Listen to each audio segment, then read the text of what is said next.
Hey, buddy, you doing okay? I know you had a soft spot for Yakov and all, and it's tough to see him go, huh? Just be prepared that this might not be the end with Trotz's dealings come tomorrow. On the same night, the Preds won and the Penguins got smoked at home.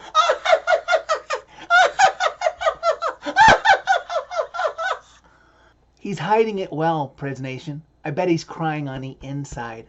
Everybody's hands go up, way up, as the Nashville Predators defeat the Buffalo Sabres by a score of 4-2 Thursday night inside Bridgestone Arena.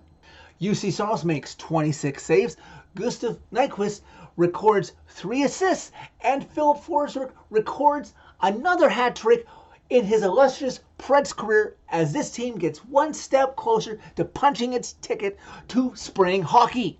Final game of the 5-game homestand, Preds looking to extend their point streak to 10 games. Preds are playing a Buffalo Sabres team that should be exhausted because they're playing the second half of a back-to-back after Wednesday playing in Toronto, a game that went to overtime, and then having to fly out and not getting into BNA International Airport until 4 a.m.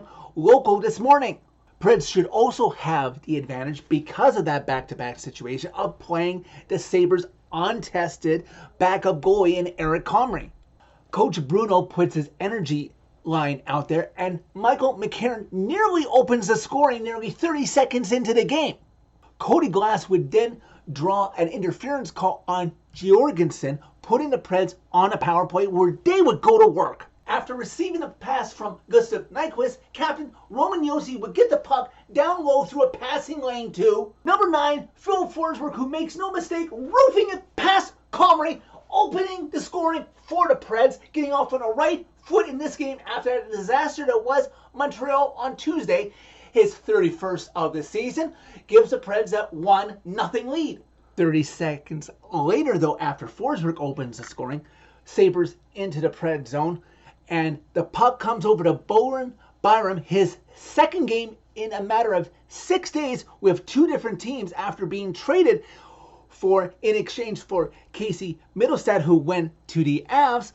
Bowen Byram on the Sabres' first shot on Saros, perhaps a goal that he should have had because it didn't look like it deflected.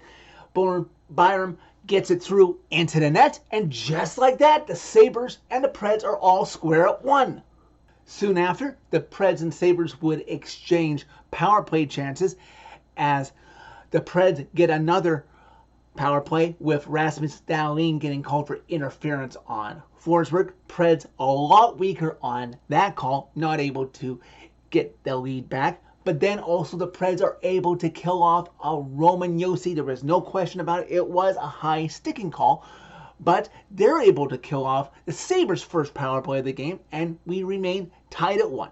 To their credit, maybe it's because they have fresh legs just being in the first period, the Sabres are not going away quietly.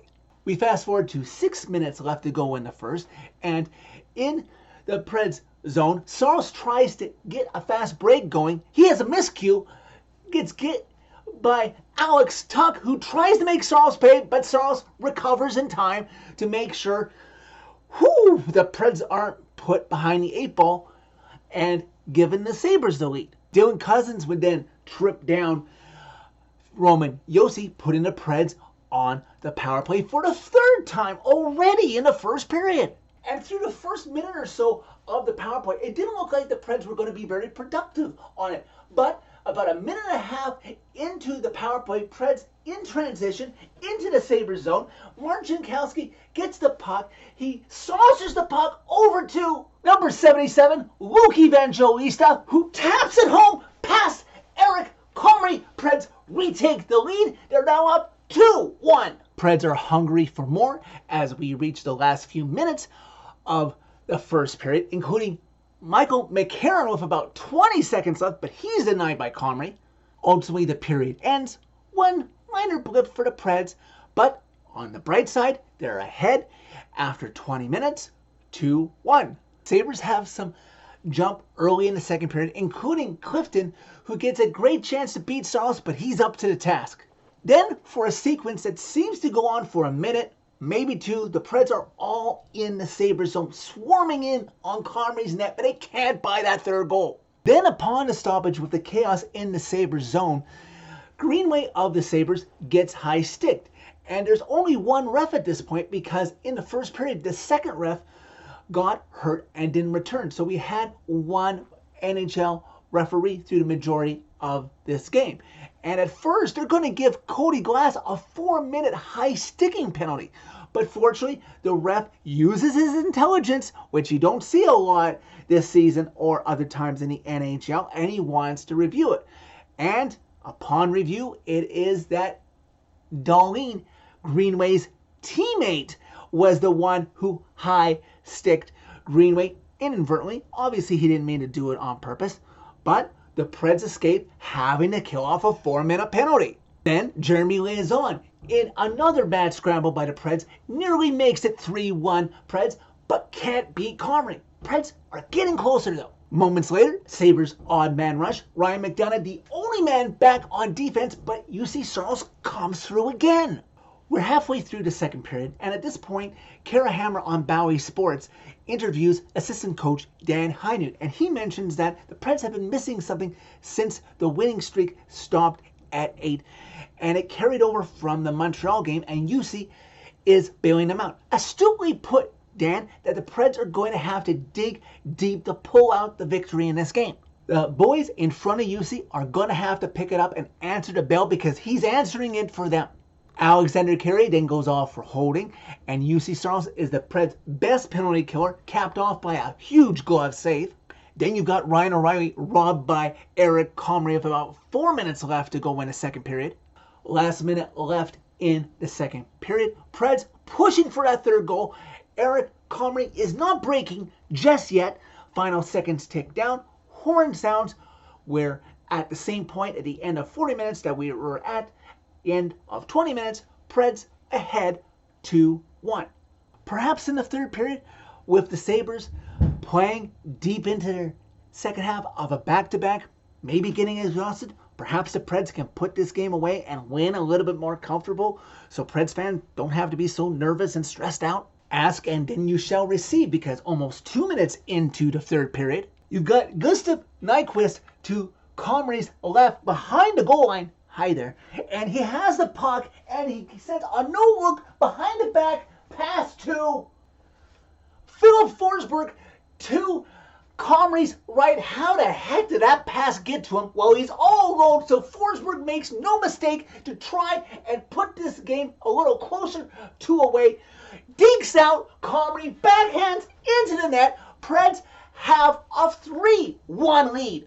Just over 4 minutes into the third period, Saros still up to the task as he denies Greenway in close. Over 6.5 into the final frame, it's time for the Preds' #1 line consistently throughout the season to put this one to bed. Preds' #1 line of Ryan O'Reilly, Gustav Nyquist, and Filip Forsberg into the Sabres zone. Filip Forsberg comes in close to Comrie's left. He makes the initial save. Comrie gives up the puck back to Forsberg, and he goes behind the net and wraps it in just as Comrie comes over to make a pad save attempt. It goes in. The hats start falling as the goal horn sounds. Preds fans celebrate, and wait a minute, the refs want to review and see if it actually crossed the line. It's like, was it really that close? The replay shows that it went over. What are you going to do if they call it back? How are fans going to get their hats back? They don't want to give it up for free for a hat trick. It's like, we all love hat tricks if they count. Oh, okay. Good, good. Preds fans didn't have to go rushing to the Preds team store wanting a free hat after giving it up. It counts. Preds appear home and cool, up 4-1. Anyways, that's Filip Forsberg's 10th career hat trick, 9th of his regular season career, first since recording a hat trick in Vegas New Year's Eve 2023. Half of the third period now as the Preds work to get this game to its conclusion, and no sit back as they did too many times against Montreal on Tuesday. Preds would then kill off a Sabres power play, but unfortunately, just after expiration, Owen Power is able to chip into the Preds lead. Preds lead only down to 4-2. Preds fail on a 2-on-1 with Jankowski and Novak on Comrie, trying to get the lead back to 3 again. The Sabres pull Comrie with just under 3 minutes left to go in regulation. Preds will have a free shot at getting 5 goals, not a penalty kill, but a free shot at 5 goals. Maybe Forsberg might get 4. I was hoping for it. I know many of you were probably hoping for it. 1 minute left to go in regulation. Saros tries to clear it out at one point. Fails, but it doesn't cost the Preds. Forsberg has a great chance in the neutral zone, I think it was, to try and get that 4th goal, but he's immediately surrounded and devoured by Sabres defenders, not wanting to give him that chance. Fortunately, the final seconds in this game tick down. Preds win the game 4-2. They extend their point streak to 10 games. It was nerve-wracking there in moments in this game, Preds Nation. I will not deny that. But in the 3rd period, where it counted, this team did what it did best during that 8-game win streak, and it took control of the game for good. Filip Forsberg, in that 3rd period alone, looked young again. He honestly brought back memories of when he took over the 3rd period in 2015 in Game 5 versus Chicago. As for the out-of-town scoreboard, the Preds got a big deal of help with the Devils beating the Blues in regulation. And at the moment of this recording, because I got to get this video out, I can't wait till the game is over, the Canucks are beating Vegas in regulation too. So that would help the Preds out immensely. Oh, and the Sens are in a close game with LA. That would be amazing if everything went the Preds' way on the out-of-town scoreboard and they gained ground on everybody. As for the Preds, tomorrow at 3 Eastern, 12 Pacific is the NHL trade deadline. One piece, Yakov Trenin, has already been moved out for futures. There are 2 more pieces that I would count on, maybe be a little surprised if they're not moved. And that would be defenseman Alexander Carrier. Yes, we love him, but there's no guarantee he's going to resign in the offseason. And then there's the other guy who hasn't played in like forever who will leave. So we should get something for him, Barry. Hopefully, right? 6th, 7th round pick. Get Tyson Barrie out of here. The Preds have 18 games left on the schedule. Not a playoff spot locked up yet, but they're getting closer. But now, after this 5-game homestand and having a 5-game road trip before that, well, guess what? They go now on another road trip, and it's going to be 4 games. It starts with a back-to-back this weekend. Not necessarily easy on the second half, but they have Columbus as a matinee on Saturday. Then the time change to deal with. And remember, it's an early start on Saturday, as I discovered earlier tonight at 9:30 Pacific, 11:30 for you Preds fans in Nashville. And then off to Minnesota. And you know they're going to be playing for their playoff lives, whatever they have left. I would love if you guys got 4 points this weekend. I know it's not going to be easy. There's no excuse not to get 2 points plus the regulation win on Saturday, because you don't know if it might come down to tiebreakers come April. And then we'll see what you can do. Hopefully Saros plays the second half in Minnesota Sunday afternoon.